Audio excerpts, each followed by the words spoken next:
Bueno, muchas gracias por la invitación a participar en este ciclo de conferencias. A Pablo Roseto especialmente, ¿no? Los agradecimientos por eso y a la institucionalidad del IFIC también por permitir estas cuestiones que no son comunes, ¿no? En el contexto nacional, a las cuales uno está acostumbrado cuando viaja para afuera, pero que acá no son tan cotidianas y además con un marco de público amplio, ¿no? Interesado en temas además no solamente sociológicos, sino que en el marco de las ciencias, de la complejidad, pudiésemos decirlo así, en términos generales. Bueno, lo que yo quiero hacer ahora es dar un paso más en cuanto a la construcción, ¿no?, teórica en teoría de sistemas, ¿no? Creo que la excelente exposición de Marcelo, ¿no?, tanto en la parte en que expone a la teoría de sistemas como también en las respuestas a las preguntas, muestra, como diría yo, una forma de entender a la teoría de sistemas, y yo quiero ahora como tratar de enfrentar como con alguna tensión, ¿no?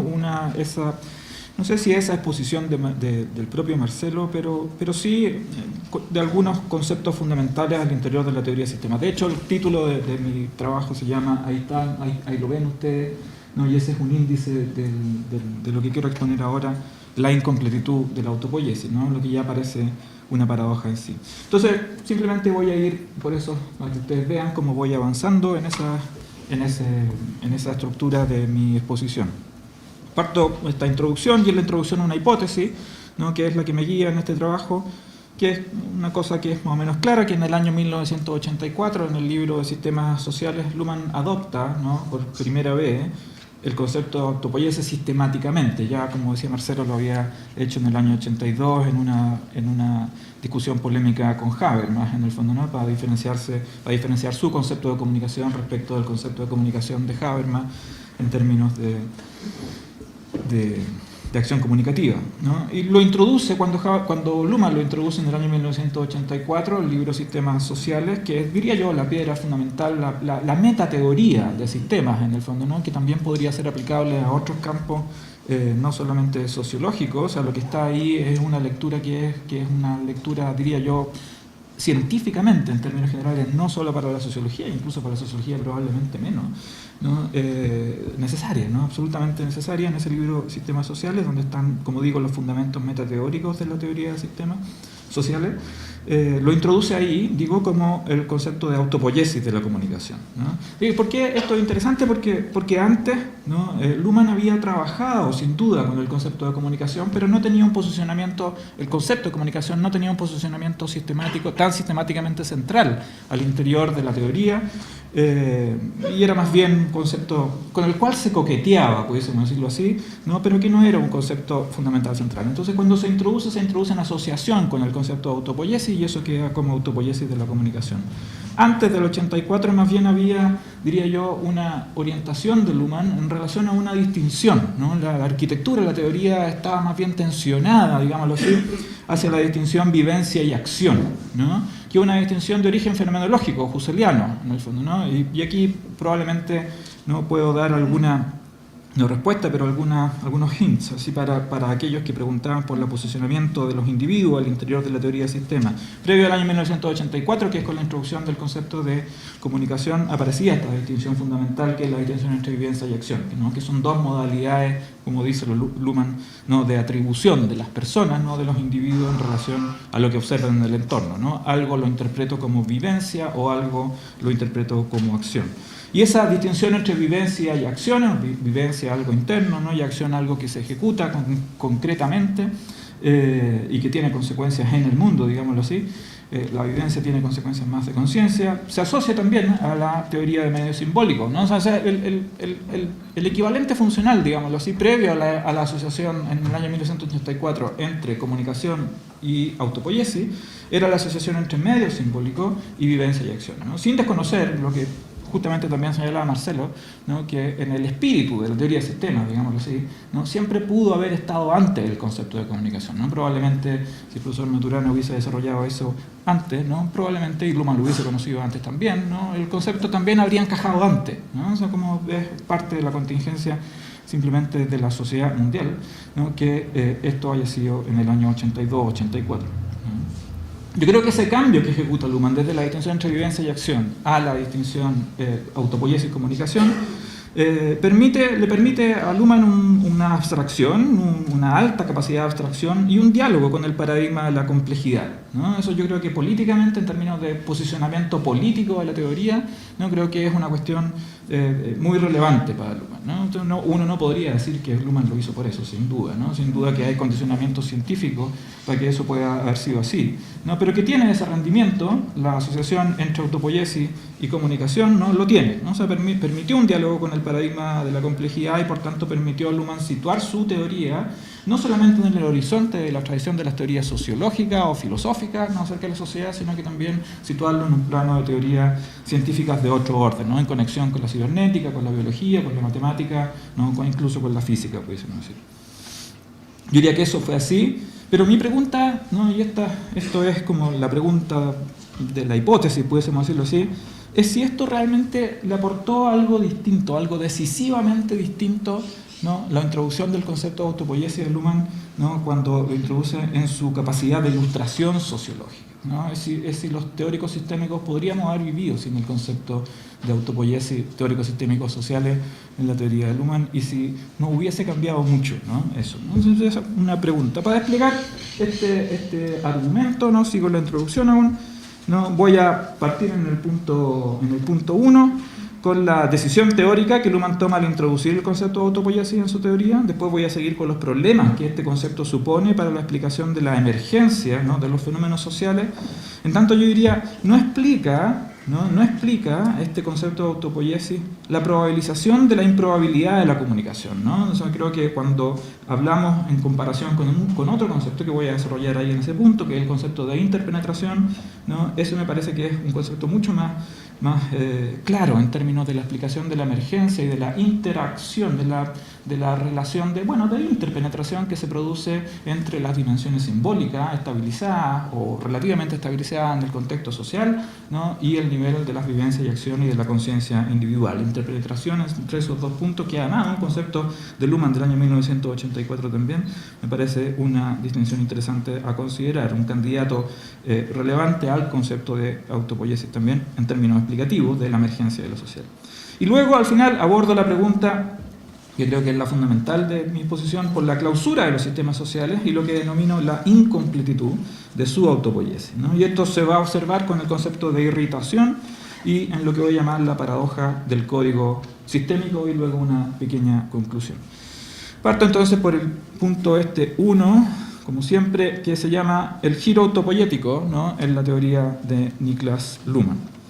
El giro autopoiético. ¿Por qué hablar de un giro autopoiético? Cuando uno piensa en las periodificaciones acerca del pensamiento de Luhmann, por ejemplo, cuando observa la reflexión de su continuo oponente en términos teóricos, que es Jürgen Habermas, ¿no? En el año 85, ¿no?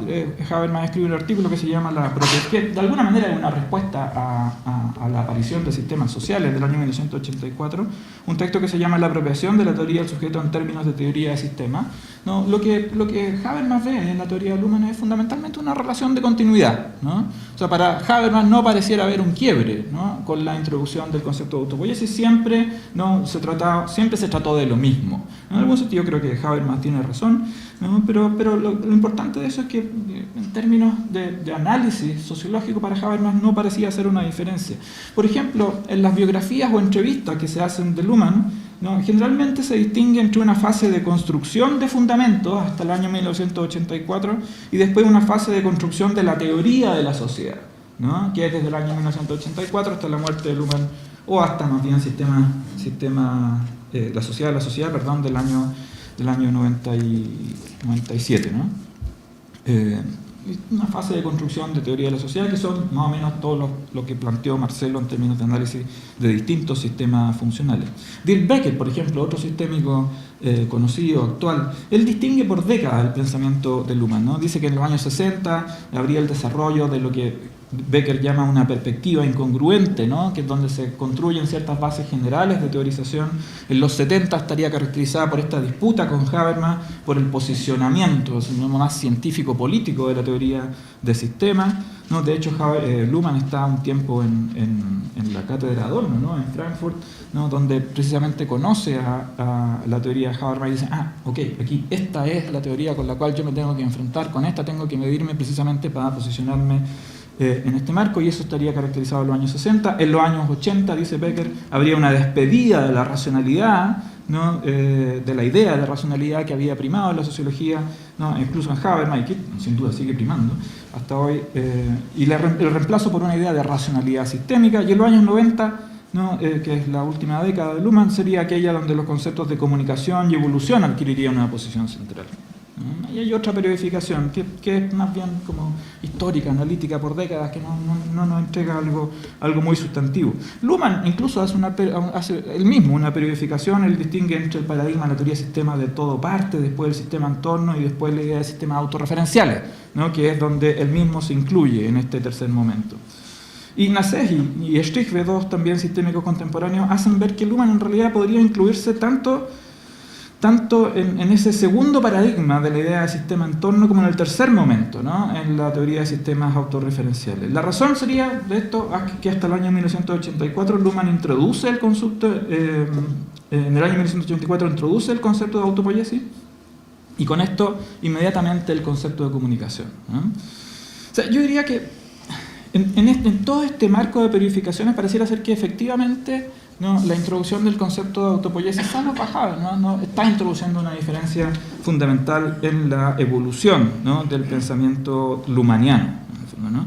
El fin, diría yo, de esa adaptación de la teoría es entender la comunicación como un elemento fundamental de la sociedad, como lo ha mostrado Marcelo, ¿no? La comunicación sería, o es, ¿no? En el sentido luhmanniano autopoiética, pues no se correspondería unívocamente con ningún estado de conciencia o ningún estado sistémico interno, ¿no? En cuyo caso la comunicación sería efectivamente alopoiética, sino que más bien es el resultado emergente, la comunicación, digo, y en constante desplazamiento, ¿no? Si para decirlo en una terminología derridiana, en constante desplazamiento del intento siempre incompleto de entender lo que el otro ha querido expresar, ¿no? O sea, pareciera ser que en el plano de la comunicación nosotros nunca logramos, ¿no? Una unidad, en el fondo, ¿no? En términos de realmente captar aquello que está en la cabeza del otro, ¿no? Y eso es precisamente ese desplazamiento, ese hecho que se nos escapa, ¿no? El sentido, y que no lo alcanzamos completamente a captar, que no lo alcanzamos completamente a asir con nuestras manos, con nuestros propios sentidos, ¿no? Es lo que nos lleva, lo que nos motiva precisamente a seguir con la comunicación. Y eso hace una diferencia, ¿no? Bien fundamental entre, ¿no? La realidad, ¿no? El orden emergente de la comunicación, en el fondo, ¿no? Y la forma en que cada uno de nosotros interpreta esa forma en nuestros propios estados de conciencia, ¿no? Creo que ahí uno puede distinguir precisamente entre comunicación como una cuestión independiente, ¿no? De la forma en que cada uno de nosotros está entendiendo lo que se está diciendo. El concepto de autopoiesis, aun cuando tampoco tengo muchos problemas con la metáfora, pero diría, no es analógico en Luhmann, ¿no? Ni metafórico, ¿no? Es operativo, ¿no? La autopoiesis de la comunicación es una praxis, eso es una palabra fuerte, una praxis fácticamente organizada, ¿no? Fácticamente organizada, que crea elementos de sentido propios, precisamente por esta imposibilidad del acceso al entendimiento total del otro, ¿no? Siempre queda un espacio vacío, siempre queda un significante, ¿no? Que no logra ser completado en la comprensión del otro, y que uno tiene que tratar de, y es el motor, en el fondo, ¿no? De nuestra propia intencionalidad de comunicación, en el fondo, ¿no? Que es lo que finalmente tiene como orden emergente este orden comunicativo. Una praxis fácticamente organizada que crea elementos de sentido propio y relaciones entre ellos producto de ese desplazamiento discordante de la relación entre alter y ego, ¿no? Entre ustedes y yo, ¿no? Entre cada uno de nosotros.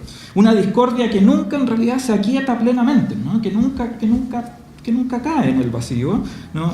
Mirándolo obviamente en un sentido de segundo orden de la sociedad, porque la comprensión nunca es correlativa para una conciencia y para otra. Uno puede dejar de querer entender, ¿no? Pero si uno quiere entender realmente las razones, las motivaciones del otro, ¿no?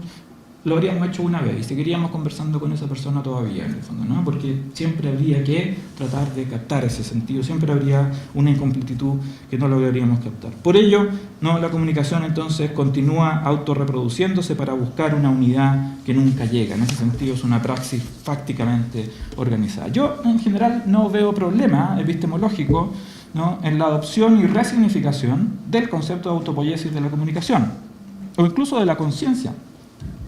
Incluso de la conciencia, ¿no? La conciencia como intencionalidad, ¿no? Luhmann también entiende, ¿no?, que la conciencia también es una conciencia autopoyética, en tanto la conciencia siempre es conciencia de algo, en el sentido husserliano más puro, más clásico en el fondo, ¿no? O sea, siempre hay algo que la conciencia está pensando, si se piensa a sí misma hay una intencionalidad de pensarse a sí misma, por tanto no puede salirse de eso, ¿no? Y eso es lo que genera los distintos estados al interior de la conciencia. No veo problema, ¿no?, en esa resignificación del concepto de autopoiesis de la comunicación en un sentido operativo incluso, ¿no?, ni de la conciencia. El concepto refleja efectivamente una praxis de eventos interrelacionados y autoproductivos en un nivel social emergente. Y eso constituye un giro en la evolución de la arquitectura teórica luhmanniana porque exige múltiples reacomodos conceptuales, ¿no? Y lo que me interesa ahora son las consecuencias teóricas de ese giro autopoyético en la teoría de Luhmann, ¿no? Y ahí paso al segundo punto, las consecuencias. La primera consecuencia es algo que diría yo es probablemente que aquí salió, ¿no?, de alguna manera, ¿no?, salió en las preguntas que se le hacían a Marcelo, ¿no?, la idea del antihumanismo metodológico de Luhmann, ¿no? La idea del antihumanismo metodológico de Luhmann es, diría yo, una consecuencia, ¿no?, de esa idea de autopoiesis, una consecuencia fuerte de esa idea de autopoiesis, ¿no?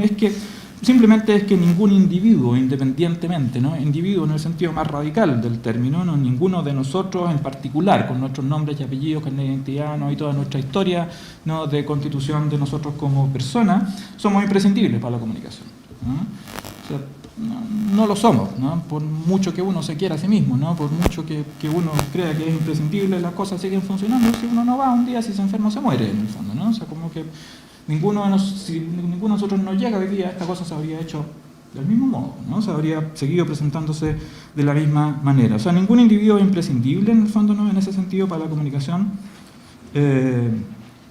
Pues, ¿no?, la comunicación duplica esos sentidos, ¿no? Ninguna conciencia determina la comunicación tampoco, ¿no? Incluso uno pudiese decir, incluso situaciones sociales dramáticas y extremas como los totalitarismos tienen también disidencia, ¿no? O sea, también ahí hay un momento, en ese momento en que la sociedad se nos cae encima, ¿no? O sea, con toda la fuerza fáctica, ¿no?, de distintos agentes sociales, de distintos sistemas sociales, especialmente en ese caso de la política, incluso ahí hay disidencia, ¿no? O sea, incluso ahí hay, por tanto, ¿no?, imposibilidad de que la sociedad determine todos los estados de la conciencia, ¿no? Y en ese sentido estamos diciendo, no, el individuo está fuera, ¿no? O sea, finalmente está fuera. Los individuos proponen, pudiésemos decir así, ¿no?, para metaforizarlo en términos casi teológicos, ¿no?, la autopoiesis de la comunicación, ustedes pueden completar la frase, dispone, ¿no? Por otro lado, el antihumanismo metodológico de Luhmann también entrega un sentido de libertad negativa, ¿no? O sea, la sociedad no tiene la última palabra en los asuntos de la conciencia, ¿no?, de cada uno de nosotros, ¿no? En ese sentido hay un sentido de libertad negativa, ¿no?, que la propia idea de la autopoiesis de la comunicación no significa, ¿no? Es una consecuencia no intencionada, ¿no?, de la idea de autopoiesis de la comunicación, es que nosotros los individuos tengamos en nuestra conciencia un sentido de libertad negativa, en el fondo, ¿no?, finalmente de nuestro propio operar. La segunda consecuencia, y a esto es a lo que me refería al inicio, es la idea del problema de la vivencia y la acción.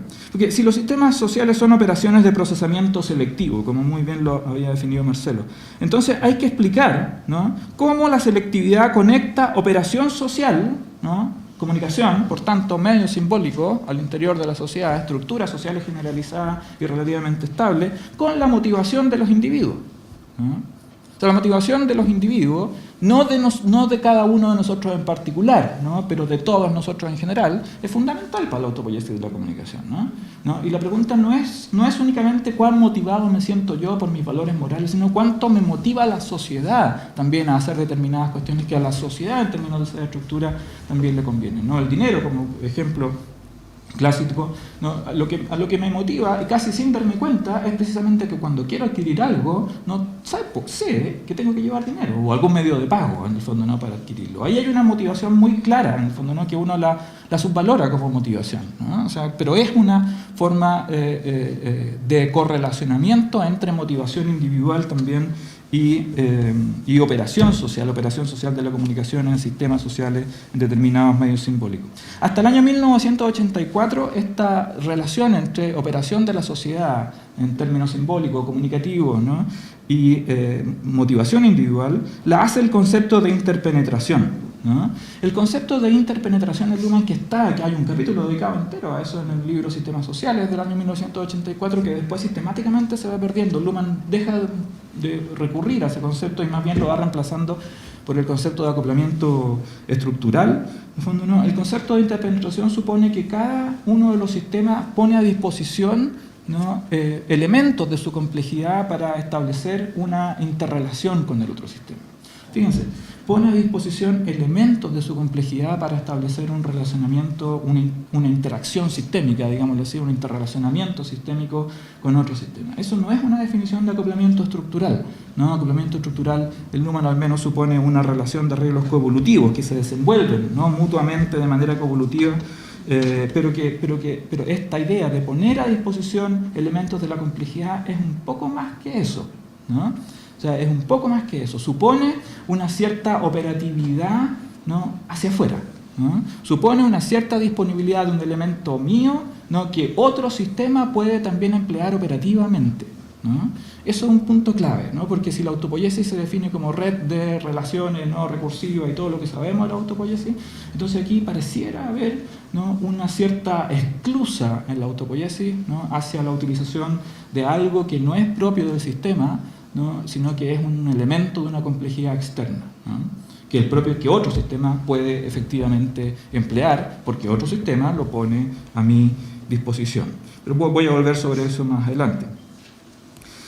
El acoplamiento estructural explica la coderiva del sistema social, de la comunicación y los sistemas de conciencia, pero no explica, creo yo, o no explica tan bien, no es suficientemente parsimonioso, digámoslo así, el concepto, en teoría sociológica estoy hablando de Luhmann, ¿no? El proceso de emergencia y reproducción de lo social, ¿no? Y la intencionalidad de la conciencia, como sí lo hace el concepto de interpenetración. Los individuos pueden estar también estructuralmente acoplados, de eso no hay duda, pero están algo más que eso, ¿no? Y ese algo más es que las vivencias y las acciones individuales son las que continuamente se enfrentan, ¿no?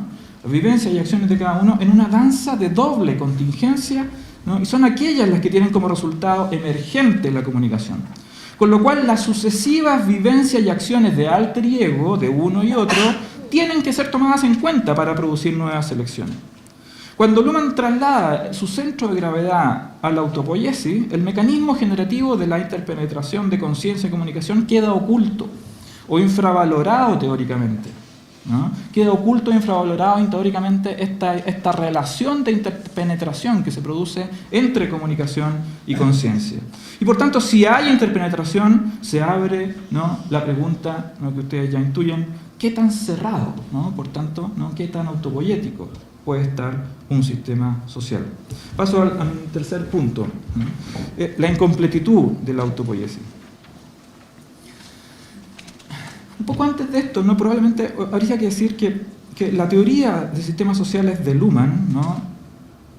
Cuando, como lo decía el profesor Raceto en la pregunta, aparecía como una estructura, un formalismo, ¿no? Creo que era el concepto que usted utilizaba, ¿no?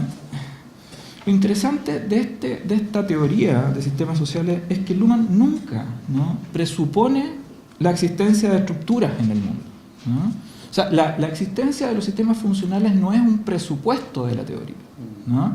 Sino que la existencia de sistemas sociales se explica, ¿no? Como decía el profesor Maturana a propósito de su explicación de explicaciones en la ciencia, se explica por un mecanismo generativo de la sociedad que hace emerger, ¿no? sistemas sociales como formas de resolución de problemas a las que las personas nos vemos cotidianamente enfrentados, ¿no? O sea, es más bien, o sea, la idea de sistemas sociales, ¿no?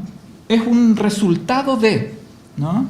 ¿no? Por eso la teoría del sistema no es una teoría de un problema funcional, no es una teoría acerca de las estructuras que existen en el mundo, no es una estructura que presuponga que el mundo está establecido por medio de... En ese sentido no es una teoría ontológica, ¿no? Sino una teoría generativa, que explica generativamente cómo y por qué surgen distintos sistemas funcionales para resolver distintos problemas que los individuos enfrentamos en nuestra praxis cotidiana. La emergencia de la sociedad, por tanto, es un resultado de la resolución de esos problemas mediante sistemas sociales, funciones en ese sentido, que a su vez generan las condiciones que reproducen los problemas que ellos mismos han de resolver. Esa es una paradoja. Eso es lo que permite la estabilización de los sistemas, ¿no? Lo que se podría llamar su autopoiesis, digámoslo así por ahora, digamos, ¿no?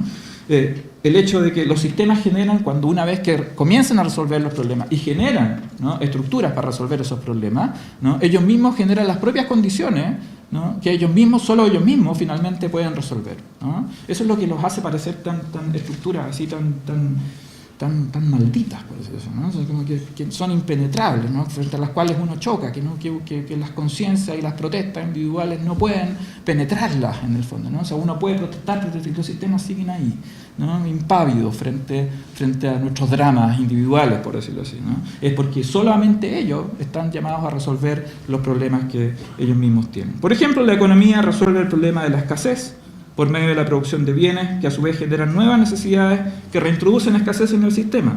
El derecho resuelve el problema de la ilicitud de acciones que no serían ilícitas ni lícitas si no existiese el derecho, ¿no? La ciencia produce verdades por medio de métodos y teorías que solo cuentan como verdades hasta que nuevos o los mismos métodos y teorías producen nuevas verdades que también deben contar como provisionales.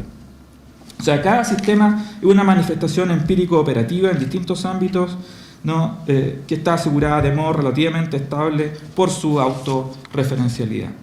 Pero si cada sistema resuelve problemas en la sociedad, ¿no?, entonces el sistema tiene que discriminar de algún modo para saber, en la sociedad en general, qué cosas pertenecen a su ámbito y qué no. Tiene que saber identificar algo como ajeno. Es decir, la propia autopoiesis tendría que incorporar, al menos por un instante, lo ajeno, ¿no? Tendría que incorporar al menos por un instante lo ajeno, ¿no?, para saber distinguir entre lo que pertenece a la propia red y lo que no pertenece a la propia red. Aunque solo sea para desecharlo al momento siguiente. Tiene que manipularlo, por tanto, operativamente, ¿no? ¿Qué es lo que estoy diciendo? La idea del sistema autopoiético, o sea, el sistema autopoiético, la autopoiesis del sistema social, tendría que manipular algo, al menos por un momento, operativamente, que no es propio, para saber que no es propio, ¿no? Tendría que degustarlo, digámoslo así, para saber que no me gusta, para poder desecharlo, ¿no? Mi interrogante, por tanto, es radical. Es si la clausura operativa no requiere de algún momento también de apertura operativa, sistemas sociales, para sostenerse a sí misma como clausura. Si esto es cierto, entonces la autopoiesis de sistemas sociales lograría su recursividad gracias a una operación que excede su propio límite y que se oculta en algún punto de la red de relaciones que conforman el entramado de comunicaciones sistémicas. Por cierto, yo estoy al tanto, ¿no?, de todas las formas de apertura que Luhmann propone: cognitiva, por programa, heterorreferencia, atribuciones, por expectativas al futuro. Pero creo que ninguna de estas presupone una operación de una manipulación de un elemento que no es propio, ¿no?, de ese elemento que hay que degustar, ¿no?, para saber si pertenece o no a la red. Creo que una primera forma de aproximarse a eso tiene que ver con el concepto de irritación, ¿no?, o perturbación en el lenguaje del profesor Maturana, que es una sorpresa para el sistema, un acontecimiento inesperado en el entorno, que sin embargo produce un efecto en el sistema, un elemento del ruido externo que deja de ser ruido, pero aún no es información. Aún no es un estado que haga alguna distinción. Información es un estado que hace una distinción al interior de algo, ¿no? La idea de irritación es interesante por eso, ¿no?, porque es una idea ambigua, ¿no?, porque presupone un ruido externo que deja de ser ruido, pero aún no es información al interior del sistema. Por ello, la irritación no queda plenamente capturada en ninguna de las formas previas de apertura. Irritación designa un momento, ¿no?, de indeterminabilidad que no puede ser procesado por el sistema sino a condición de traducirlo internamente en un elemento de la propia autorreferencialidad. El sistema se abre a algo que sobrepasa su autorreferencialidad, pero a la vez se mantiene en ella, ¿no? rostro lejano, ¿no? Está afuera y adentro, ¿no? En ese momento. Es por tanto imposible decidir si la irritación constituye una apertura o una clausura, ¿no? Hay irritación, por ejemplo, en el derecho, que apura sus procesos a causa de conmoción pública de los casos, o los deja de lado por influencias del lobby. Cuando la ciencia limita la investigación por conveniencias político-económicas, o la concentra en un área por las mismas razones. Hay irritación cuando la política se organiza en función de la moralidad o inmoralidad de los adversarios. Cuando la economía gasta más de lo que ahorra en periodos eleccionarios, o cuando llena de exenciones su estructura tributaria para favorecer el crecimiento por sobre la distribución, por ejemplo. En casos así, es al menos insuficiente hablar de la continuidad de la autopoiesis y acoplamiento de los sistemas solo por el hecho de que ellos acepten esas irritaciones y las traduzcan en operaciones propias. Queda siempre por explicar por qué irritan si son operaciones de otro sistema. La irritación es entonces un suplemento de la autopoiesis de sistemas sociales, no en el sentido de que la autopoiesis funcione por un lado y la irritación acontezca por otro, sino suplemento, en tanto que la autopoiesis sería reiteración de la misma red productiva de relaciones sin la esclusa de la irritación, sin esa ventana de la irritación que abre la autopoiesis a operaciones en el entorno. Sin irritación los sistemas no serían autopoiéticos, serían autárquicos, reiterarían siempre lo mismo, ¿no? Solo por ello puede ser concebida la idea de sistema social cerrado, ¿no? Y en ese sentido probablemente no autopoiético. Es decir, la irritación es tal gracias a la autopoiesis, pudiésemos decir. Pero no sería si no fuese captada por esa red de autoproducción. Pero precisamente por ello la autopoiesis es incompleta, ¿no? Debe recurrir a algo que no está en su red para recrear su red. Lo que es, por cierto, una paradoja, pues nada autopoiético, ¿no?, puede ser incompleto en sí mismo.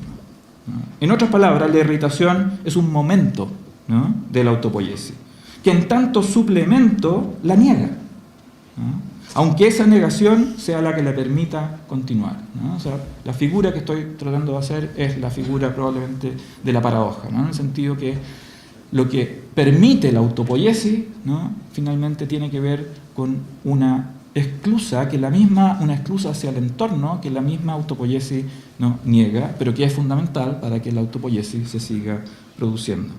Sería de interés ver cómo se resuelve este problema en otros espacios disciplinarios, donde el concepto ha sido aplicado. Ahí hay un artículo de Pablo, ¿no?, que es bien interesante al respecto. Aquí solo puedo profundizar en esta pregunta desde el punto de vista sociológico. ¿Qué explica en los sistemas sociales esta paradoja de la autopoiesis? Aquí con esto concluyo. Creo que la respuesta está en el código sistémico, ¿no?, que es el núcleo operativo de los sistemas sociales. Ese código sistémico está construido también en la forma de una paradoja, que demanda al sistema incluir como elemento de su red autopoiética lo que la red autopoiética no puede producir y que además le exige un relacionamiento constante con esa otredad. El caso del derecho es una buena ilustración. En el derecho, el código del derecho, el valor positivo, por tanto el que promueve la conectividad y lo que sería la autopoiesis del sistema, es lo jurídicamente lícito, mientras que el valor reflexivo es lo jurídicamente ilícito. El punto es que el código no debe entenderse como una distinción en la que un lado remite a una indicación y el otro a otra que actúa como exterior, como en el caso de distinciones del tipo hombre-mujer, arriba-abajo, naturaleza-cultura, distinciones estructurales, ¿no? Puesto que se trata de códigos sistémicos, tanto el valor de conectividad como el valor reflexivo operan dentro del sistema, ¿no?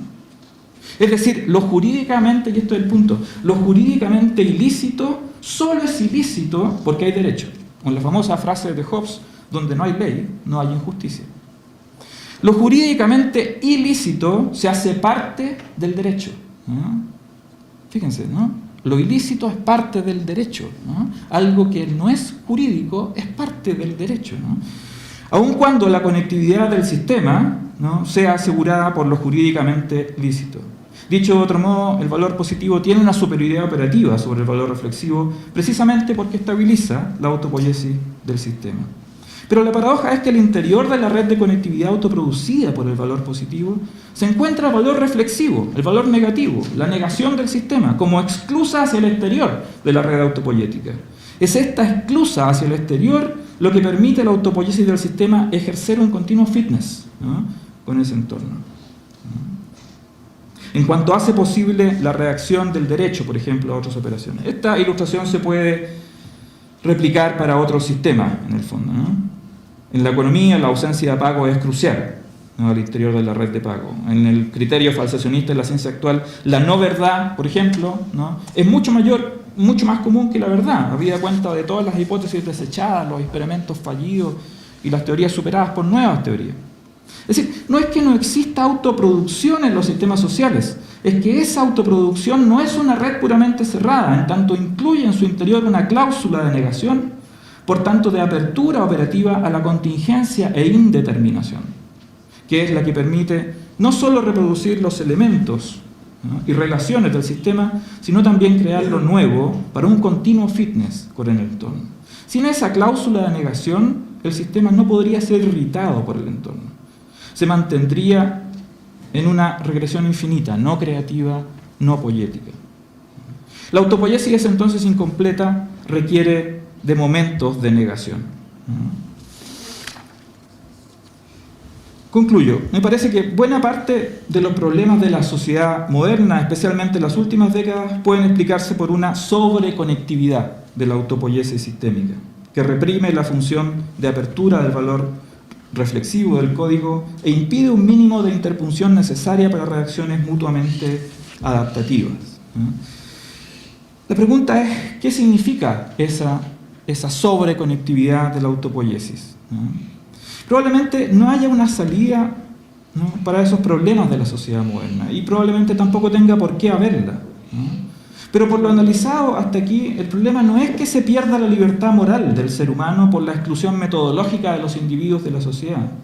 El problema es el ocultamiento y la represión del momento negativo del sistema bajo un exceso de simulación autopoética. Por ejemplo, ¿quién le hace entender a la política internacional que la invasión es el mejor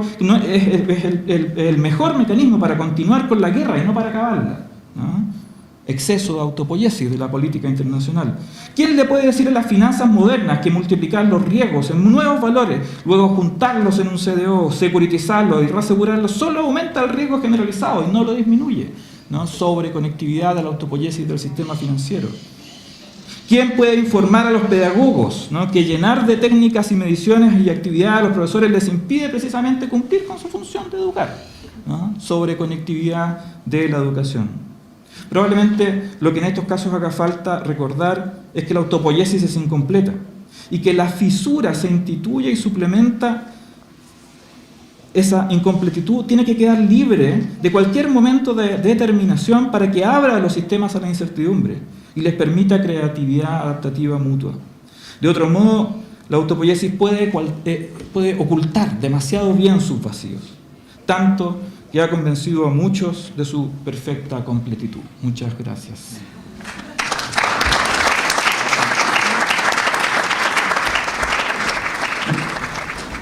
Hola, bueno, quisiera consultar acerca del punto 1, el giro autopoético de Luhmann. La pregunta es la siguiente.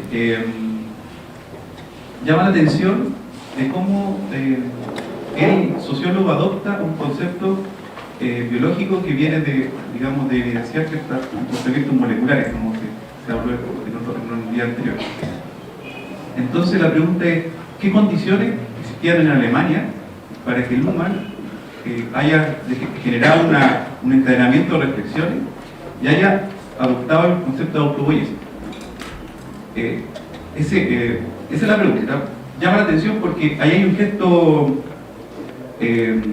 súper interesante, un gesto cognitivo, es decir, él se dedicaba a una área, sociología, y logra captar un concepto de una ciencia que es la biología, y lo incorpora con fruto.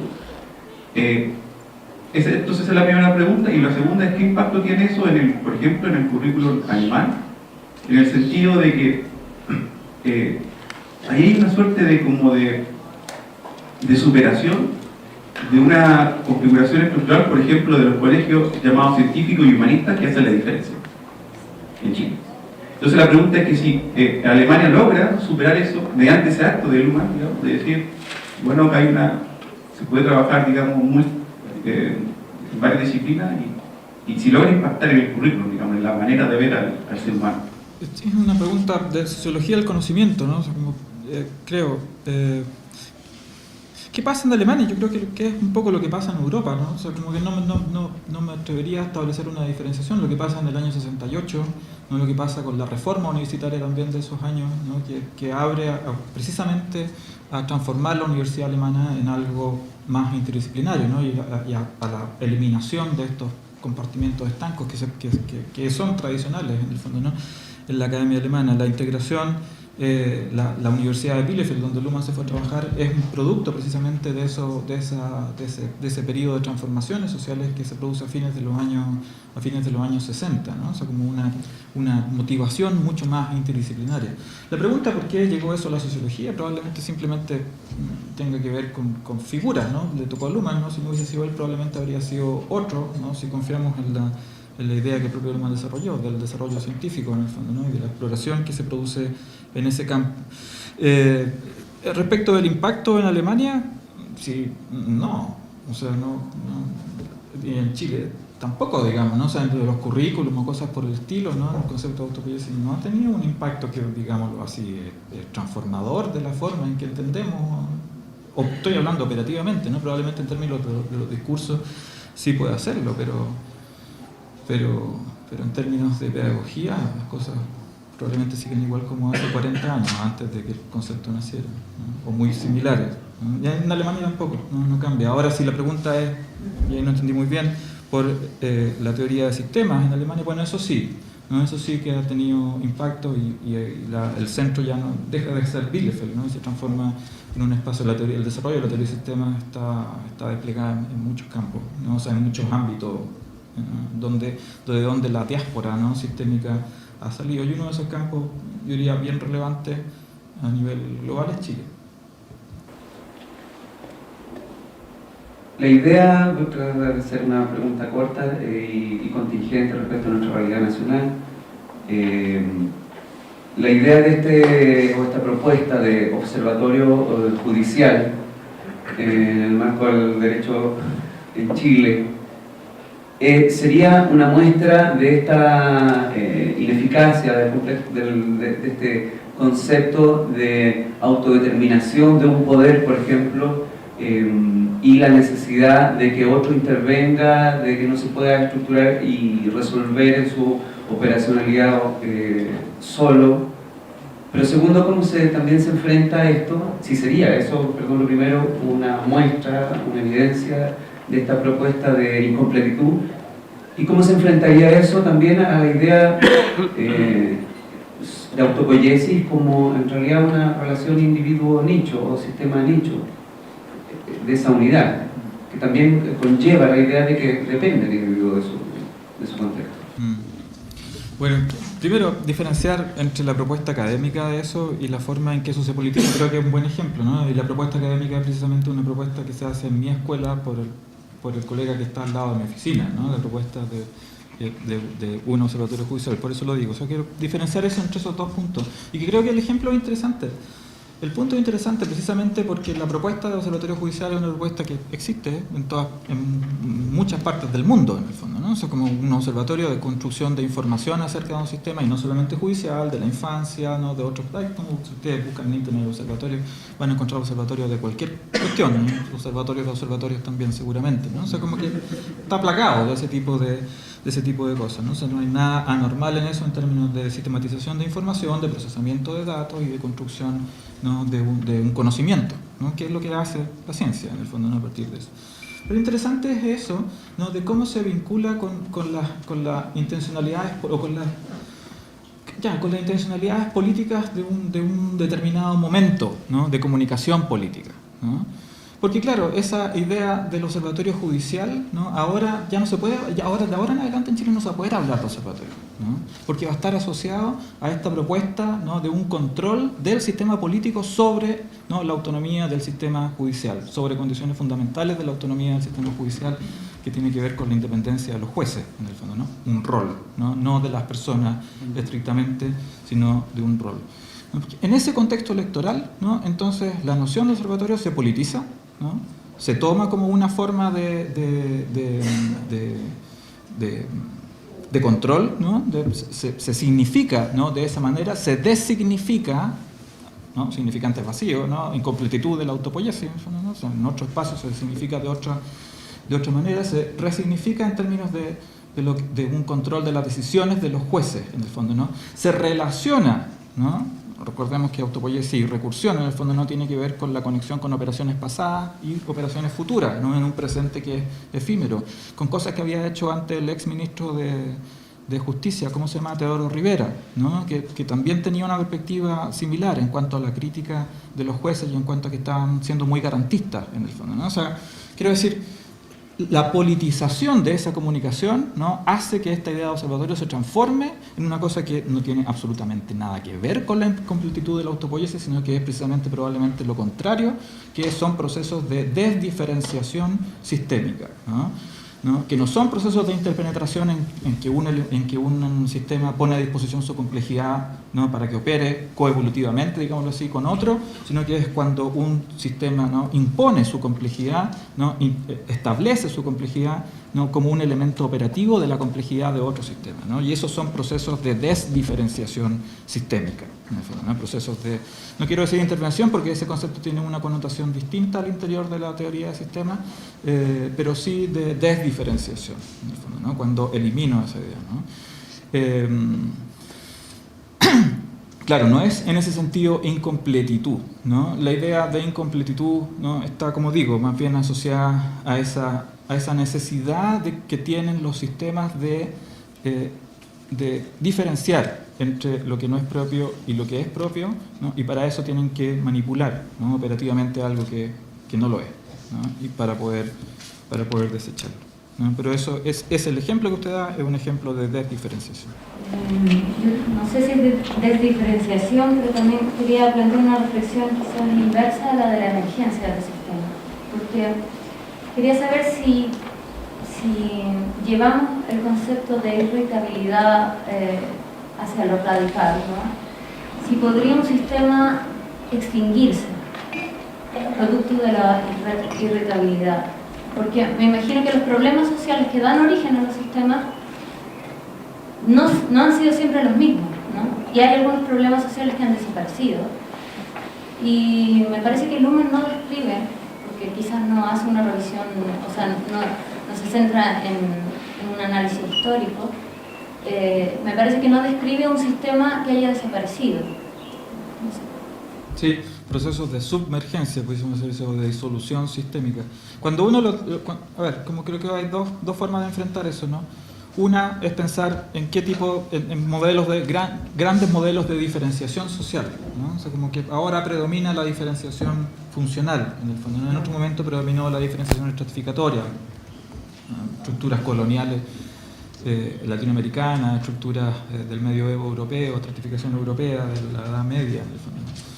Pero esas estructuras también se transforman en otras, ¿no? O sea, probablemente el proceso de submergencia sistémica o de disolución sistémica tenga que ver no tanto con que un sistema desaparezca, ¿no? Sino que tiene más bien que ver con cómo las operaciones de ese sistema comienzan a ser, ¿no? Combinadas con otras y por tanto reoperativizadas de un modo distinto, ¿no? O sea, la segmentación, que es el proceso predominante al inicio de la sociedad, ¿no? Hoy sigue siendo prevalente en las familias, en los estados, ¿no? En un curso como este o en una reunión como esta, ¿no? Pero en términos de disolución, por ejemplo, en el caso de Marx, ¿no? La pretensión de Marx era finalmente, ¿no? La disolución de la coerción económica al interior de la sociedad, ¿no? O sea, la ausencia, ¿no? De diferencias de clase, la ausencia de la alienación del trabajador, tiene que ver justamente, ¿no? Con la eliminación de la presión económica, ¿no? Al interior de esa sociedad. Si eso existe, si eso hubiese existido, ¿no? Entonces ahí habríamos asistido a la disolución del sistema económico en esos términos. Una pregunta interesante, empírica o histórica, puede ser si en la Unión Soviética, si en Cuba se logró algo así, ¿no? Y la respuesta, ¿no? Que intuyo es que radical es que no se logró eso en el fondo, ¿no? O sea, pero ese serían procesos de disolución de esa manera. Uno tendría que pensar también ¿no? Si las formas religiosas, por ejemplo, ¿no? que tuvieron durante la mayor parte de la historia de la humanidad una predominancia en términos de la interpretación y en términos de la construcción de ideas de mundo, ¿no? Tienen hoy lo mismo, ¿no? Y si eso supone una reconstrucción de la operatividad del sistema religioso, ¿no? Por tanto de un modo distinto, y si eso en algún momento puede llevar efectivamente a una disolución, ¿no? También de ese sistema. Pero teóricamente en el futuro podrían desaparecer. Mi impresión es que sí, mi impresión es que desaparecen, pero van a desaparecer por el propio virus interno de autodiferenciación, ¿no? Que los sistemas tienen. O sea, si la pregunta es por una idea de anticipación, en el fondo, ¿no? Yo diría que esa es la idea, ¿no? Me parece que de hecho, a lo que estamos asistiendo hoy, creo que es, y lo podemos ver en múltiples campos, es a la emergencia de un tipo de diferenciación distinto, que yo lo llamo una diferenciación de carácter contextual, ¿no? Que hoy es paralela o está acoplada a una diferenciación funcional de estos macrosistemas, ¿no? Y la pregunta es, bueno, ¿qué produce eso? Es precisamente la continua fragmentación de los sistemas, ¿no? Por sus efectos de especialización y por sus efectos de parcialización de sus operaciones, que en algún momento pueden llevar a ese descentramiento. La sociedad en sí es descentrada en distintos sistemas funcionales, lo sabemos en la teoría del sistema hoy, ¿no? No veo razones por qué no esa misma lógica de la sociedad no se tiene que aplicar al interior de la sociedad en términos de distintos sistemas sociales, ¿no? Y por tanto, ¿no? Que esa lógica de fragmentación descentralizada pase también a una descentralización al interior de cada uno de los sistemas, y por tanto lo que tengamos sea una diferenciación fragmentada antes que una diferenciación funcional, ¿no? Y por tanto la multiplicación de los códigos, si uno quiere ponerlo así, no de los panes. Gracias. Yo que me estaba haciendo una pregunta, la estaba haciendo a mí, pero la presento. Me preguntaba si la distinción entre propio y ajeno es una propiedad de un sistema o es algo que un observador opina sobre lo que pasa con un sistema. ¿O puedo yo poner también en la dinámica de un sistema la dinámica de distinción de lo que acepta o no acepta? Con respecto a este tema de la irritación, de que el sistema autopoyético esté incompleto, pero yo no lo pienso en el sistema autopoyético. Por ejemplo, los números naturales no incluyen a los números imaginarios. ¿Es esto una incompletitud de los números naturales? Yo, matemático, puedo hacer un sistema matemático más amplio que incluya los números imaginarios. Pero ¿qué cosa es lo que yo puedo decir que es propio del sistema en su operar? ¿Y qué es lo que yo puedo decir que en relación al espacio en que yo observo este sistema no me sirve, porque no hace ciertas cosas que yo esperaría que hiciera? Cuando el planteamiento del operar del sistema autopoyético como un sistema cerrado, sistema autopoyético molecular, por ejemplo, como un sistema cerrado, lo que dice es que aquello que no participa en la dinámica de la realización del sistema, yo, observador, digo que es ajeno a él porque el sistema ni siquiera se da cuenta. No tiene cómo. Pero si yo quisiera que se incluyera, entonces yo, observador, puedo modificar eso. Yo creo que la observación que ustedes hacen este trabajo es muy interesante, a mí me gusta, pero yo me quedo con esta pregunta de ¿es que un sistema debe distinguir entre lo que es propio y no es propio? Pues esa es una tarea del observador. Los sistemas observan, ¿no? Si el sistema observa, entonces la pregunta es ¿cómo observa el sistema?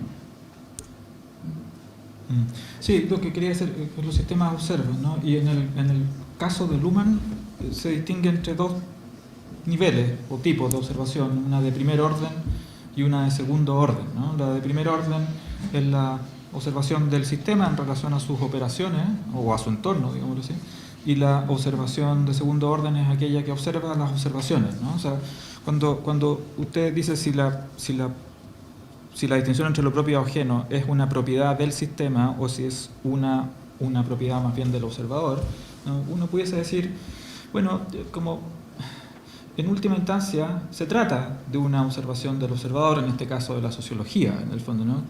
Una observación de observaciones, pero que describe una observación de primer orden, ¿no? Una observación de segundo orden que describe una observación de primer orden de algo que el sistema haría. La seguridad acerca de eso tiene el problema de siempre, ¿no? El problema del no acceso a realidad, en el fondo, ¿no? Del construccionismo, en última instancia, que solo uno puede reconocer su realidad porque finalmente observa, y porque la observación es en ese sentido una operación, y la operación es la que me ancla, la que me dice que no estoy dispareando, que no estoy volando, que no soy el sueño de un gigante o algo por el estilo, sino que estoy justamente observando. Entonces yo diría que el reconocimiento, ¿no? de la distinción entre lo propio y lo ajeno en el sistema es del sistema, es una operación del sistema, que uno como observador de segundo orden observa, ¿no? Ya, yo pienso que no. Yo pienso porque si yo tengo un sistema de computación con números reales y meto un número imaginario, el sistema me lo desecha porque no entra, pero no porque es ajeno. En eso concuerdo. O sea, lo ajeno es una situación circunstancial, ¿no? Es un evento, ¿no? Pues eso no significa que ese elemento, ¿no? Por condiciones posteriores, en el fondo, ¿no? De evolución o de adaptación o de lo que fuese, pueda comenzar a formar parte del sistema. Sin duda, pero entonces ya es otro sistema. Si yo amplío el sistema matemático de los números para incluir un número imaginario, ya tengo otro sistema. Sí, puede ser que en el contexto matemático eso tenga que ser así, ¿no? O sea, que estructuralmente uno no puede decir que es el mismo sistema adaptado, ¿no? De una manera distinta, ¿no? O cuyo ordenamiento tiene una manera distinta. Pero a lo mejor yo matemático, en mi presentación puedo decir que al incluir los sistemas, los números imaginarios, estoy ampliando la calidad misma del tema de los números. Entonces estoy corrigiendo algo, pero eso es una opinión del observador. Perfecto, eso sería del observador, sí, no, esa sería una opinión del observador, ¿no? Pero eso también se puede hacer en sociología, ¿no? También yo puedo decir, en la sociedad, quiero decir, también puedo decir, ¿no? Si la sociedad no incluyera una reforma tributaria, entonces tendríamos un sistema político más justo, ¿no? Y esa es una posición del observador, ¿no? Es parte de toda la discusión sobre los temas sociales. Por supuesto, ¿no? Por supuesto que esa es una introducción del observador. La pregunta es si el sistema político hace una reforma tributaria o no, y eso es operación del sistema, y si logra distinguir que una determinada reforma tributaria o una determinada idea de reforma tributaria es propia o ajena al sistema, o si quiere hacer una nueva constitución, o si quiere reformar la constitución. Esa es una operación del sistema, no es simplemente una atribución del observador, es también una observación nuestra, ¿no? De los que estamos afuera de toda esa operación, ¿no? que decide o no si hay una nueva constitución en Chile, ¿no? Pero finalmente, si hay una nueva constitución en Chile, no va a depender de que nosotros atribuyamos que sí hay, si es que no la hay, ¿no? Y eso, si la hay o no la hay, ¿no? Es algo que el sistema decide finalmente. ¿Es el sistema o somos nosotros en el uso y la reflexión sobre el sistema? Bueno, esa es la reproducción de la discusión que usted tenía con Marcelo, ¿no? Finalmente, ¿no? Si en el fondo del sistema, en el fondo de la comunicación, uno encuentra individuos y encuentra conciencia, ¿no? Yo diría sí, encuentra vivencias y acciones, ¿no? La pregunta es cómo esas vivencias y acciones de los individuos se conectan y se adecúan y se amoldan con determinadas condiciones estructurales que vienen desde antes que nosotros nazcamos y desde antes que tengamos conciencia que esas cosas existen. Pero en el momento en que tenemos conciencia podemos escoger. Se puede escoger, pero que uno escoja, no va a, que uno individualmente escoja, no va a provocar ningún cambio en la sociedad si esas selecciones, ¿no? Finalmente no logran un nivel emergente que haga la transformación de las redes recursivas, por decirlo así, que dicho sociológicamente, que signifique la transformación de un sistema social, que se orienta hacia otro lado, que haya un vector, un atractor, por decirlo así, que lo mueva en un sentido distinto, ¿no? O sea, uno puede querer todo lo que quiera, ¿no? Los individuos disponen, la autopoiesis de la comunicación o la recursión de la comunicación es la que finalmente dispone, ¿no? O sea, creo que ahí está la diferencia. No me parece que necesariamente haya que excluir a los individuos de eso, ¿no? Pero individualmente cada uno no importa, ¿no? Es la agregación de esas preferencias, y la agregación de esas preferencias es sistema. Pero depende de lo que uno escoja. Si yo escojo poner una bomba es completamente distinto si yo escojo dar una opinión. No es distinto. Las consecuencias son distintas, pero es siempre una selección. Las consecuencias son... Por supuesto, por supuesto. Por supuesto que son las consecuencias distintas, ¿no? Y eso hace que el sistema se oriente en uno u otro sentido, ¿no? Gracias. ¿A usted? Quiero que pudieras aclarar un poco las últimas dos frases de tu charla. Dice, el ocultamiento de la irritación en una sobreconectividad de cada sistema. Es decir, dando por entendido y considerando interesante esta propuesta de la incompletitud, de la autopoiesis. ¿Cómo se relacionaría la noción o la descripción de esta incompletitud con el hecho de la sobreconectividad de cada sistema? Solo se podría relacionar, como lo entenderías ahora, sin darle una segunda vuelta, un poco pensando, y aquí conecto con la pregunta del profesor Raceto, pensando que la reflexividad o las propuestas de la sociología tienen una normatividad o una consecuencia importante en la sociedad, cosa que me parece muy dudoso. Tú decías, las fisuras deben quedar libres para abrir los sistemas, como si la comprensión de que la completitud de la autopoiesis tuviese que ver con el operar de los sistemas. Me da la impresión de que son dos dominios muy distintos. Fue una... no sé si te lo explico bien. Me he perdido, pero... A ver, ¿todo de nuevo? No. Ya. El hecho de que esté oculta esta irritabilidad, que es la incompletitud, ¿no es cierto? ¿Qué tendría que ver con una sobreconectividad de cada sistema? Simplemente estás hablando de una comprensión de la sobreconectividad. ¿Ahí te parece bien? Sí. O sea, no, digamos, lo entiendo o creo. El punto es que es la idea de esa sobreconectividad, ¿no? O la idea de, pudiésemos decirlo también así, un crecimiento compulsivo de la comunicación sistémica, ¿no? A lo que apunta, ¿no? Es a ocultar, ¿no? O sea, la hipótesis que hay detrás es que ese crecimiento compulsivo, ¿no? Oculta, ¿no? Justamente en última instancia esa idea de incompletitud, ¿no? O sea, que la operación recursiva del sistema, ¿no? Lo que hace es ocultar. Uno no reconoce sus propias faltas, uno no reconoce que tiene que ir al terapeuta, ¿no? Uno se sobreconecta en su estado alterado, por decirlo así, ¿no? Precisamente para ocultar, ¿no? El momento de incompletitud que tiene que cerrar y que tiene que ocultar justamente, ¿no? Que tiene que reprimir, ¿no? Para poder seguir manteniéndose, ¿no? Para que el sistema se siga manteniendo de la manera que ha venido, ¿no? Continuamente autoproduciéndose, ¿no? Esa es la relación entre sobreconectividad o crecimiento compulsivo de los sistemas, ¿no? Y la idea de incompletitud, ¿no? Yo diría que hay una correlación, ¿no? entre la pretensión, no la pretensión, pero la función de ocultamiento de la incompletitud con la sobreconectividad de la autopoiesis sistémica. Que en ese sentido es ficcional, ¿no? O sea, como que no digo que la autopoiesis de la comunicación no exista, sino que es un sentido ficcional que oculta, ¿no? Esa incompletitud. ¿Y no se podría explicar eso como una especie de compulsión de los sistemas, que pensando incluso en los sistemas psíquicos, de no entender al otro por mantener su autopoiesis a todo trance? No, por supuesto que sí, o sea, como que usé ese concepto, de hecho. O sea, como que yo diría que uno pudiese distinguir, ¿no? Entre una fase de crecimiento, digámoslo así, normal de los sistemas, que es necesario para la mantención y funcionamiento y operación de los sistemas, que entreguen sus rendimientos, que operen, ¿no? En la sociedad, que cumplan con lo que las expectativas sociales esperan que hagan, ¿no? Pero también hay una fase de crecimiento compulsivo, que es la crisis financiera, ¿no? O sea, cómo ese sistema crece compulsivamente, y crece compulsivamente hasta el punto de negarse a sí mismo y liquidez, ¿no? O sea, genera valores hasta el punto en que ya, ¿no? Se destruye a sí mismo, ¿no? Y golpea, se da en la cabeza contra el suelo, en el fondo, ¿no? Y ahí tiene que empezar de nuevo, ¿no?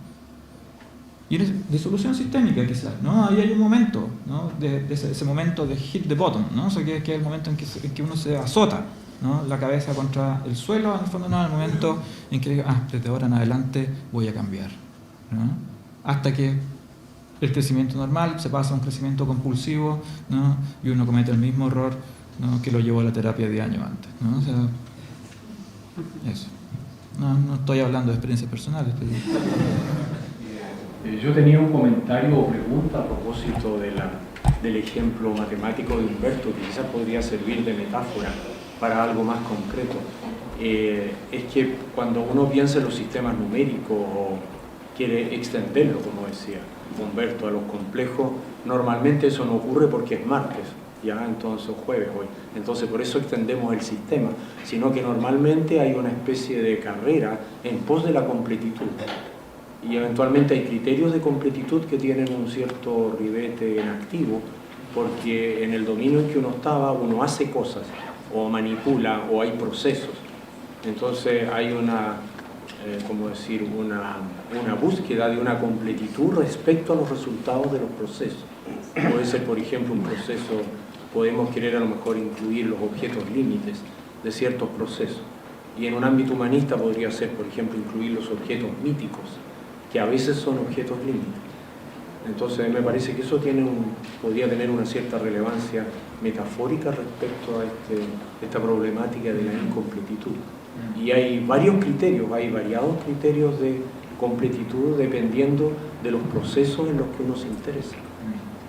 Eso sería... Sí, me parece muy interesante. De hecho, como esa idea del mito, ¿no? Es justamente una buena, creo, ilustración de esta idea de crecimiento compulsivo, ¿no? O de sobreconectividad, la autopoiesis, ¿no? O sea, y de cómo los sistemas generan, Luhmann lo llama unas fórmulas de contingencia, pero que en realidad no son formas míticas. No sé, por ejemplo, el mito de la creación de valor ilimitado en las finanzas modernas, ¿no? El mito de la ciencia libre de valores, ¿no? O de la democracia como procedimiento de perfección igualitarista de nuestra política occidental. Son todas esas cosas, ¿no? Que parecieran ser mitos de completitud, ¿no? Que de alguna u otra manera están motivando al sistema, ¿no? a alcanzarlo, lo cual significa que los sistemas no son completos, ¿no? Porque no realizan ese mito, ¿no?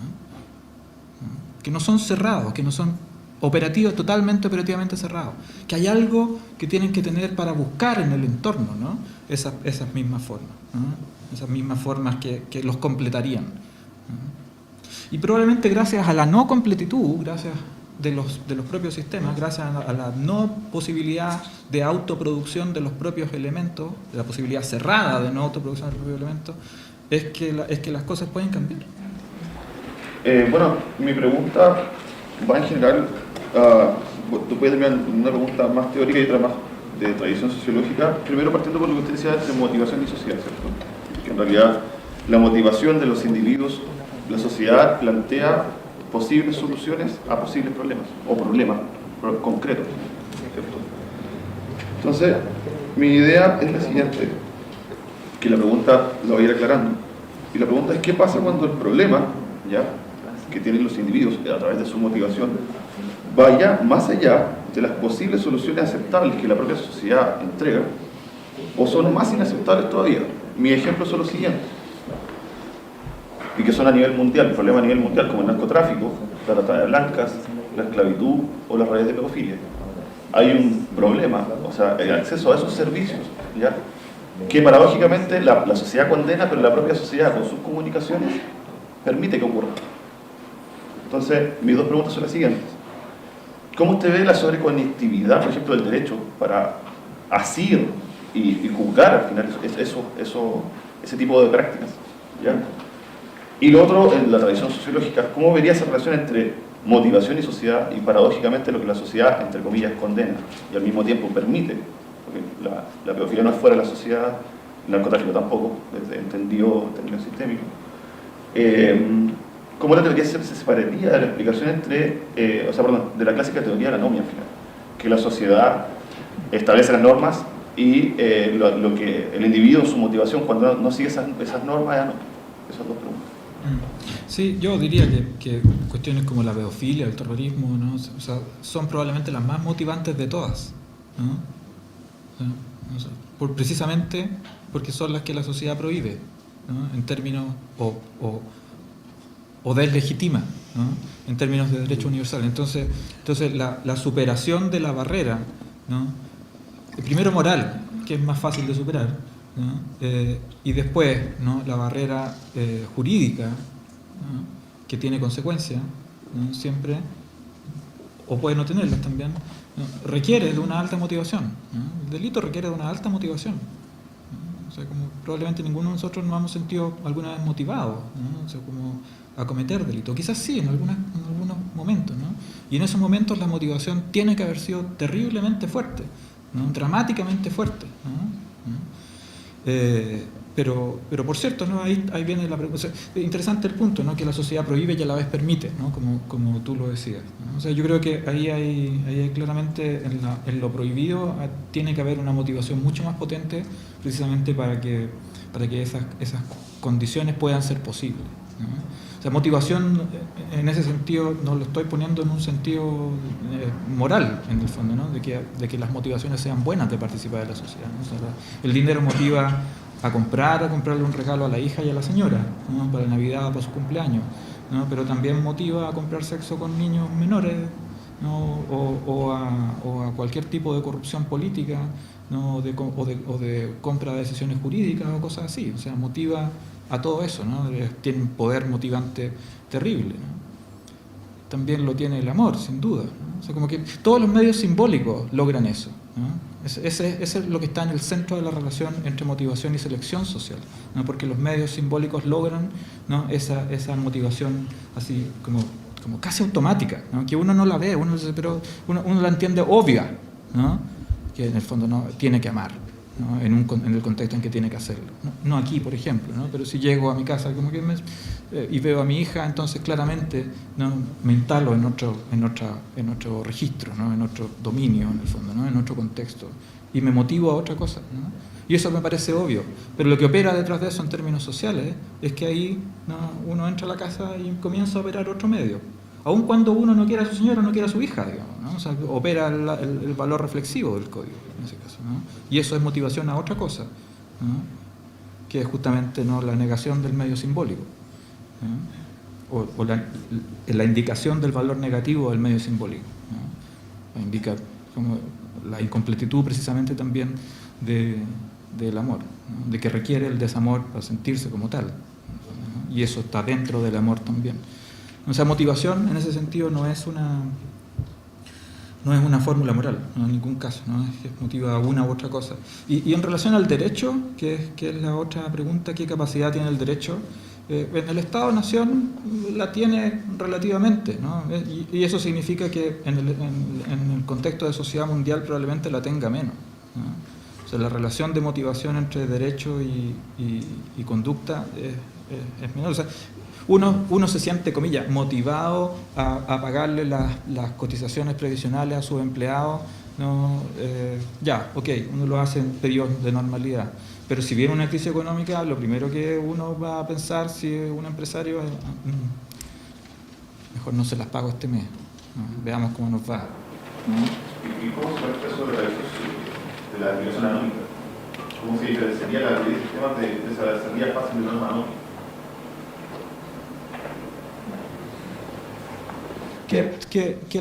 O sea, porque es que la anomia presupone que hay un solo tipo de norma, ¿no? O sea, que como, ¿no? El pedófilo, el terrorista no es anómico en relación a algo que se definiría por un observador, ¿no? Como normativamente correcto, ¿no? o como lo que hay que seguir. ¿Sí? Bueno, tengo dos preguntas. Pido disculpas por la primera, está terminando este espacio de reflexión y yo voy a salir con esta cuestión, pero te quería preguntar, ¿qué ha decidido usted entender por sociedad? ¿Se ha tratado todo esto de la sociedad? Yo quiero preguntar qué es lo que entiende por sociedad. Sí, bien.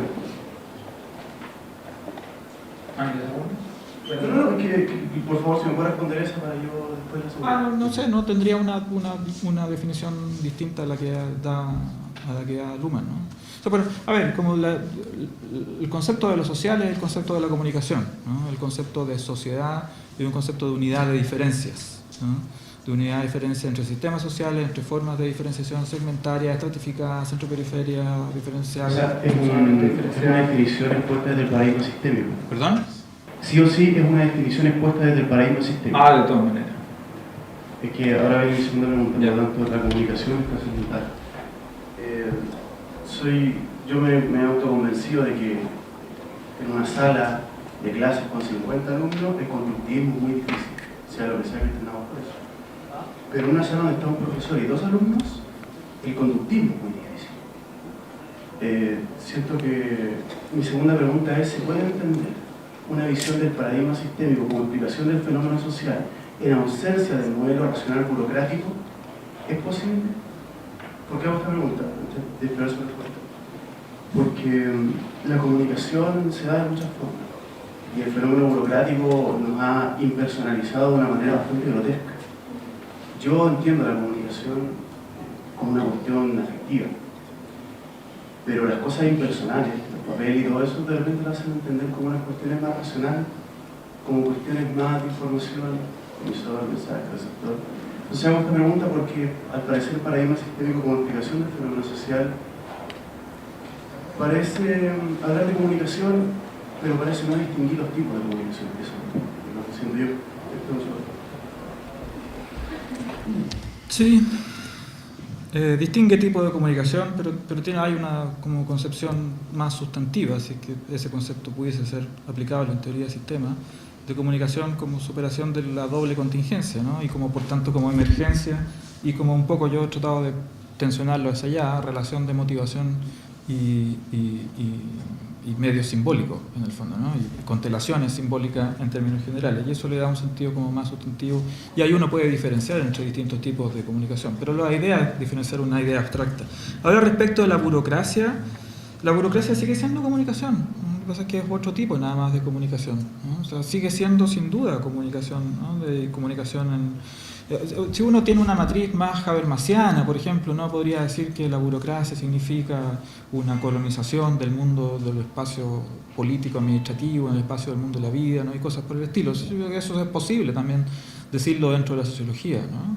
Dentro de la sociología sistémica, al menos la burocracia tiene que ver sin duda con una forma de comunicación sistémica, ¿no?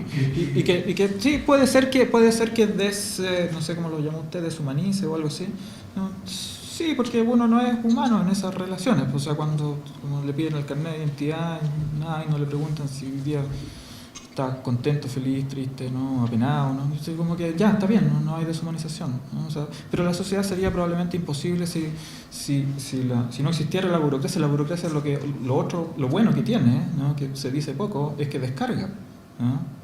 Imagínate tú si tenías que sacar un certificado, ¿no? O algo así, si no hubiese burocracia, no puedes ir al registro civil para contratar tu identidad, te quieren contratar en un lugar y tú tienes que decir que eres efectivamente, tienes que comprobar que eres efectivamente quien eres. ¿Cómo lo haces? ¿No? A lo mejor tendrías que contactarte con tu mamá, llevarla ese día, ¿no? Después contactar con tu abuela para que efectivamente tu abuela corrobore, un cúmulo de amigos que digan que efectivamente después tendría que el jefe creerle a todas esas personas que ella es tu mamá y que dicen que tú quieres. O sea, pero no, uno hace para internet, se mete y saca, eso es burocracia, ¿no? Y eso te descargó de todo el tiempo de estar buscando todas las relaciones y contrataciones de que efectivamente las fotos con tu mamá cuando eres chico, ¿no? O sea, como antes eres más gordito, ahora estás flaco, ¿no? Entonces a lo mejor dices, no, pero este no es usted, señor, ¿no? O sea, como que te fijas, ¿no? O sea, la burocracia descarga de todo eso. Sí. También, o sea, deshumaniza probablemente la relación, ¿no? De la petición del certificado, porque no ves a nadie, porque te llama la telefonista el día domingo a las 3 de la tarde para ofrecerte un nuevo producto de Claro, qué sé yo, no sé, pero deshumaniza, es cierto, ¿no? Pero precisamente por la eficiencia de eso, ¿no? Y por la particularidad de esa operación, ¿no? Es que podéis salir a carrete el día sábado, si no, no. Claro, ¿por qué te lo preguntaba de esta forma? Porque como yo pienso que en una sala con 40 alumnos, 50 alumnos, es difícil que nazca una apreciación del otro de manera legítima. También pienso que en una sala, yo diría una sala, un profesor y 2 alumnos, el conductismo se hace complejo porque las personas se empiezan a mirar a los ojos. Es una cuestión compleja. Entonces, te pregunto, estos modelos, como explicaciones de fenómenos, están fundamentados en sociedades muy grandes. O sociedades muy extensas. ¿Crees que estos modelos se pudieron aplicar en sociedades más pequeñas, en cuestiones más reducidas, o tal vez la dinámica interna, el fenómeno cambia de tal forma que estos paradigmas cambian? Yo diría que cualitativamente no cambia. No cambia en la relación entre dos personas o una relación determinada entre, no sé, los miles de millones que somos ahora, 6, 7 miles de millones que somos en el mundo, ¿no? O sea, no cambia entre una interacción concreta, una conversación como esta que tenemos ahora, una comunicación como esta que tenemos ahora en este espacio, en Ñuñoa, en Santiago de Chile, es comunicación en la sociedad, es comunicación no solo sino que de la sociedad mundial, ¿no? O sea, en este momento estamos contribuyendo a la comunicación de la sociedad mundial, ¿no? O sea, además es una comunicación de interacción, de presencia, es una comunicación en una organización, el IFIC, es una comunicación en un sistema funcional de la ciencia, ¿no? Y es una comunicación de la sociedad mundial. O sea, cualquier comunicación atraviesa todos esos niveles, ¿no? Es comunicación de la sociedad. Y yo creo que cualitativamente no es distinta, ¿no? Lo que sí efectivamente cambia es probablemente en la relación personal. Es buena la metáfora, en el fondo, ¿no? O sea, en la relación de dos personas probablemente haya más presión moral porque tenemos al otro al frente, ¿no? En la indeterminación, ¿no? de apretar un botón y matar a miles de personas, en el fondo, ¿no? Ahí el problema moral se disuelve, ¿no? Simplemente, ¿no? O aparece de otro modo, si ustedes quieren, para no ser tan duro con eso. Pero en la operación misma, ¿no? No hay, diría yo, mayor diferencia en ese nivel abstracto, ¿no? Sin duda. O sea, en ese sentido, la pregunta ¿es aplicable? Yo creo que sí. Sí. Precisamente porque hay una relación entre motivación y selección social, siempre, ¿no? También en esta comunicación, ¿no? Nunca uno es totalmente individuo, ¿no? O sea, en esa relación de comunicación siempre uno es un poco sociedad también. Yo quería saber si en este modelo que tú planteas, un poquito justo más como una cuestión epistémica, si crees que puede llegar a tener una cierta predictibilidad. O sea, si esta emergencia, ¿no? en el sistema social podríamos llegar a plantear pues, algún modelo, ¿no? con algunas variables, qué sé yo, que te puedan plantear, pues eso, que podamos entender qué viene después, que podamos darle como esta apreciación más cientificista. No sé. Sí, a mí me parece que buena parte de la idea, por ejemplo, de la relación entre incompletitud de la autopoiesis y la idea de sobreconectividad de los sistemas o de crecimiento compulsivo de los sistemas es un mecanismo generador de crisis, ¿no? De crisis sociales, ¿no? Cuando todos los sistemas comienzan a funcionar mediante ese crecimiento compulsivo, ¿no? Entonces llega un momento en que la propia complejidad que ellos mismos producen se hace inmanejable para ellos, ¿no? Y esos son los momentos de crisis sociales, ¿no? Y generalmente los sistemas se ocultan a sí mismos, las primeras indicaciones de crisis son incapaces de autocorrección en ese sentido, ¿no? O sea, hoy vemos que tenemos una crisis que se nos viene, ¿no? Y probablemente no va a haber otra constitución, probablemente va a haber una reforma, 2 o 3, el sistema binominal va a ser como un binominal corregido, ¿no? Cosas por el estilo, ¿no? Y la crisis seguramente va a seguir, pero probablemente la vamos a manejar por mucho tiempo, ¿no? Hasta el momento en que venga otro golpe, ¿no? O sea, hasta el 10 de septiembre nadie pensaba que iba a haber un golpe, ¿no? Chile, no, ¿cómo puede ser? Si uno le dice ahora, ¿y puede haber un golpe? En Chile ya no, nunca más, ¿no? Uno no tendría que pensar que un golpe igual al del 73, obviamente, ¿no? Pero podría pensar en otras condiciones, ¿no? Que también rompiera la libertad del modo que lo hacen. Yo creo que en el fondo de esas situaciones de crisis está la incapacidad de los sistemas de controlarse a sí mismos, ¿no? De manejar su propia complejidad, ¿no? Porque tienen que buscar esta completitud, ¿no? Fundamental. Y en la búsqueda de esa incompletitud, ¿no? Se enrollan en sí mismos, ¿no? Se aceleran, se sobreexcitan, ¿no? Se sobreconectan, ¿no? Y generan producciones en el mismo sentido, ¿no? Sin atención a los avisos, ¿no? Los avisos se entienden como disidencia esperable, ¿no? Recuerden ustedes como Sillich, ¿no? Decía, qué bueno que los niños están protestando ahora, volvemos a gente que está en el año 2006, estaba hablando de los pingüinos, ¿no? Ministro Sillich, ¿no? Qué bueno que los niños están protestando de nuevo. Era casi como una actitud totalmente paternalista. 2 semanas después fuera al ministerio y de ahí en adelante no paramos, ¿no? Los sistemas después como que todos tomándose de la mano después, ¿no? Otra forma de ignorar la autocorrección, ¿no? Las señales de advertencia, ¿no? Entonces yo creo que hay potencialidad ahí, en términos de la pregunta por la cientificidad, por decirlo así, ¿no? Y la potencialidad explicativa o la potencialidad como, digámoslo así, tecnológica, ¿no? de esta dimensión teórica. Tiene un riesgo también, ¿no? que es la idea de pensar en este espacio vacío y en la indeterminación, ¿no? Pero si la indeterminación es cierta, entonces no es un riesgo, no es una exigencia moral, ¿no? Darse cuenta de esa incompletitud de la autopoiesis social al menos.